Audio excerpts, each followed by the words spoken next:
There's a line buried in the Jerusalem Talmud, Kiddushin 4:12, that most people have never heard. It says, "A person will be called to account in the afterlife for every good pleasure this world offered them, that they refused to enjoy." Read that again. Not for spending too much, not for being irresponsible, for being so afraid of spending that you starved your own life of meaning. In a culture that worships the grind, that glorifies the 60-hour work week and the 7-figure savings target, that might be the most radical financial statement ever made. And it was written roughly 2,000 years before anyone invented the concept of a retirement account. Here's the tension nobody talks about. Americans just hit $1.28 trillion in total credit card debt, highest on record, according to the Federal Reserve Bank of New York. The average card is charging north of 22% APR. Nearly 1 in 4 Americans has zero emergency savings. And yet, and this is the part that will bend your brain, U.S. household net worth sits at $184.1 trillion. That's not a typo. $184 trillion.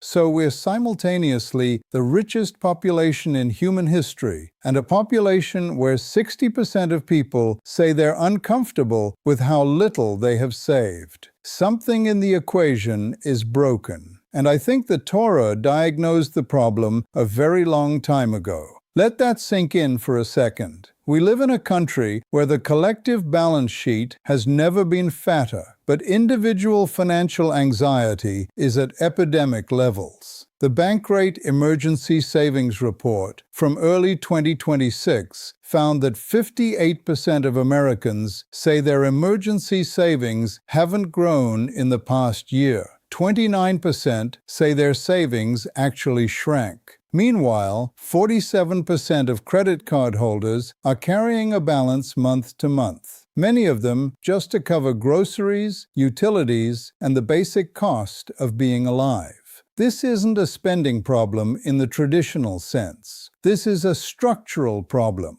and the Torah has been offering the blueprint to solve it for millennia. See, most financial advice falls into one of two camps. Camp 1 says save everything, deny yourself, retire at 40, eat rice and beans until your portfolio hits some magic number. Camp 2 says you only live once, treat yourself, worry about tomorrow when it gets here. Both camps are full of miserable people. The first group has money and no life. The second group has memories and no money. Jewish wisdom, and I mean the actual textual tradition, not your uncle's opinion at Passover dinner, proposes something radically different, a third path. The Rambam, Maimonides, called it the Shvil HaZahav, the golden path. The idea that virtue and sanity and real wealth all live in the balanced middle. Not deprivation, not indulgence, intentional enjoyment with structural discipline underneath it. Kohelet, that's the book of Ecclesiastes, for those of you who skipped Hebrew school, is the most financially underrated book in the entire Bible. King Solomon, arguably the wealthiest person in the ancient world, writes this: "There is nothing better for a person than to eat and drink and find enjoyment in their toil."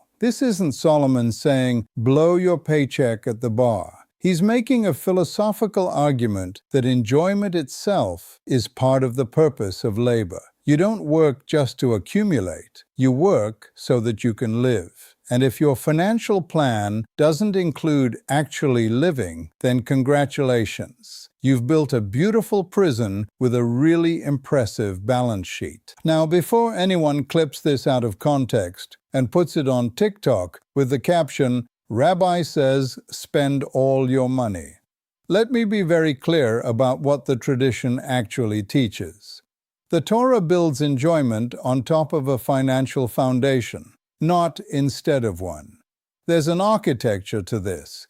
Think of it like a building. You need the structural steel before you put in the marble countertops. And the structural steel of Jewish financial thinking comes from three core principles that, frankly, most of Wall Street still hasn't figured out. Principle 1. Misa, the tithe. 10% off the top.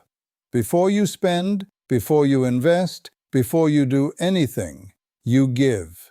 This isn't charity as an afterthought, it's charity as the first line item. And here's the fascinating part. Research from a multinational study published in Communications Psychology in 2024 found that across 7 countries, people who spent money on charitable giving and gifts reported the highest levels of happiness from their purchases, higher than experiences, higher than material goods. The ancient tithing principle isn't just spiritual practice, it's a clinically validated happiness strategy. The rabbis didn't have peer-reviewed journals, they had something better, 3,000 years of observational data on human nature. Principle 2.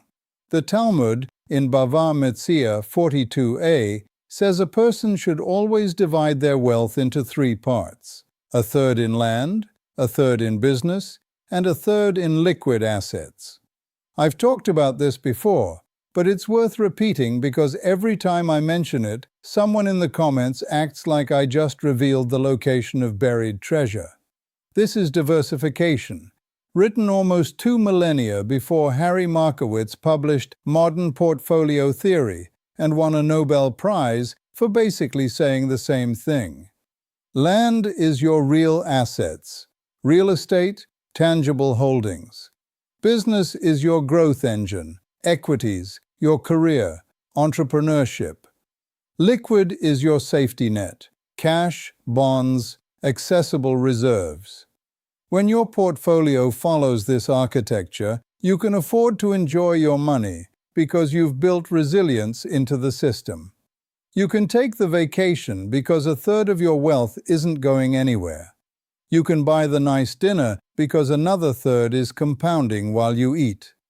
Principle 3, and this is the one most people get wrong, Bal Tashchit, the prohibition against waste. Everyone thinks this means don't spend. It doesn't. It means don't waste. There's an enormous difference. Spending $200 on a dinner with people you love, where the conversation changes how you think about your life. That's not waste. That's an investment in the only asset class that actually pays emotional dividends. Spending $200 on overnight shipping for something you'll forget about in a week. That's Bal Tashchit. The question isn't, did you spend money? The question is, did the spending create value, real value in your life? And this is where the modern research catches up to the ancient wisdom. Studies from the University of Texas, Cornell, and a massive multinational data set all converge on the same finding. People derive significantly more lasting happiness from experiential purchases, travel, shared meals, education, concerts, than from material goods. 88% of Americans say their love of life comes from experiences, according to Empower's research. The hedonic treadmill, that thing where you buy the new gadget, feel great for a week, and then need the next one, doesn't apply nearly as strongly to experiences. Memories compound. Stuff depreciates. The Torah knew this. Kohelet knew this. Your grandmother probably knew this when she said the best things in life are around the table, not on a shelf. So what does the practical framework look like? Let me give you the Rabbi Eli playbook for enjoying your money without destroying your future. Step 1. Build the foundation first. You cannot enjoy money you don't have. If you're carrying credit card debt at 22% APR, your first job is to kill that debt with extreme prejudice. That's not frugality, that's triage. The average American with credit card debt is paying roughly $6,500 to $6,800 in revolving balances. At current rates, Minimum payments will keep you trapped for over 7 years and cost you thousands in interest alone. Paying that off isn't denying yourself enjoyment. It's buying back your freedom to enjoy things later without the anxiety of compound interest working against you. Step 2. Establish the Talmudic three-part split. Once the high-interest debt is gone, structure your financial life around the ancient formula. Your emergency fund, 3 to 6 months of expenses, is your liquid third. Your investment accounts and career growth are your business third. Your home equity or real estate holdings are your land third. Only 46% of Americans currently have enough savings to cover 3 months of expenses. That means the majority of us are building the marble countertops on a foundation of sand. Fix the structure, then furnish the house. Step 3. Budget for joy. And I mean literally put it in the budget. This is where most financial advice completely falls apart. People create these airtight budgets where every dollar is allocated to savings, debt, necessities, and there's nothing left for being a human being. The personal savings rate in America right now is around 4.5%, well below the historical average of 8.4%. But the solution isn't to never spend, it's to spend with intention. Create a specific line item in your budget for experiences, for generosity, for the things that Kohelet says give life its flavor.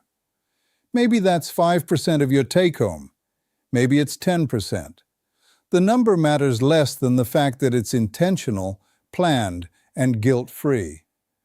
When you budget for joy, you remove the guilt that poisons every purchase. You stop doing that thing where you buy something nice, feel terrible about it for 3 days, and then buy something else to feel better about feeling terrible. That cycle, buy, regret, compensate, is the engine that drives consumer debt. Intentional enjoyment breaks the cycle. The Talmud in Eruvin 54a puts it beautifully. If you have the means, enjoy them now, because the grave offers no pleasures. That's not hedonism, that's urgency. It's a reminder that time is the one asset you cannot dollar-cost average your way into getting more of. Step 4. Apply the Bal Tashchit filter to everything. Before every discretionary purchase, ask one question. Will this matter to me in 5 years? If the answer is yes, the family trip, the cooking class with your partner, the donation to a cause you believe in, spend without guilt. If the answer is no, the impulse buy, the status purchase you're making for other people's approval, the subscription you haven't used in 6 months, cut it. This isn't about being cheap.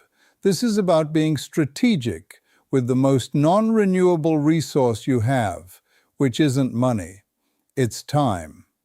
And money is just the tool that buys you more of it. Step 5. Practice what the tradition calls simcha shel mitzvah, the joy that comes from purposeful action.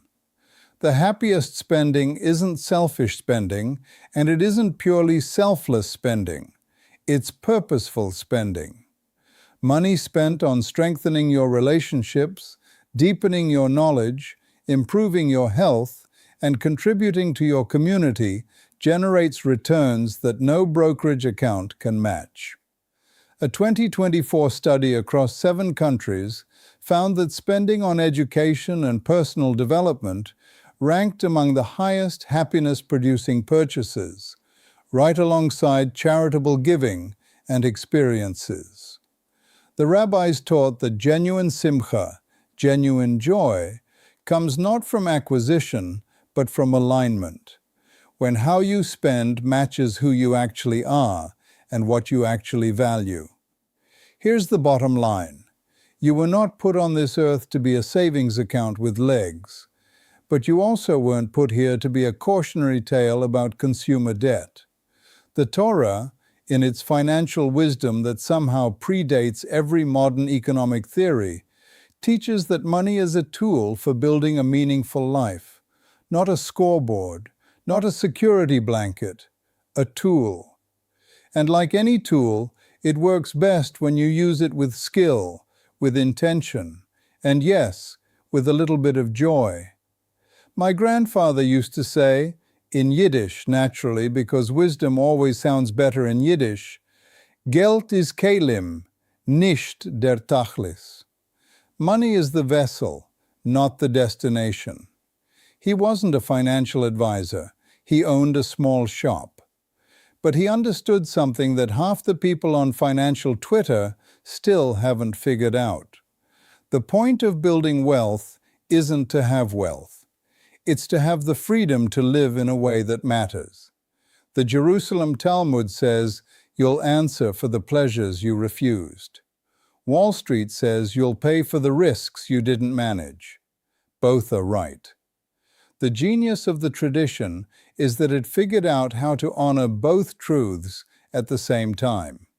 Save with discipline, give with generosity, spend with intention, live with joy. That's not just good theology, that's the best financial plan you'll ever hear. Shalom, and go make your money count.